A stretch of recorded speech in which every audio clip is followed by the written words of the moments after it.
أنا اللي طول عمري ما قلتش لأ، دخل الرصاص قلبي وقلبي اتشق، ولما قلت لقيتني فجأة بموت، مبسوط لأني بموت عشان الحق. أنا الشهيد اللي كان اسمي فلان، مصري ومصر الأصل والعنوان، وصورته مرفوعة في الميدان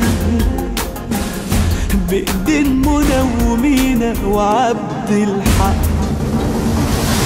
أنا اللي لحد ما مت كنت بموت فيكي يا مصر ولا تسمعني صوت، كنت أشتكي ياخدوني من نفوت، والظلم ياما فوق دماغي، ظلم ياما فوق دماغي ده،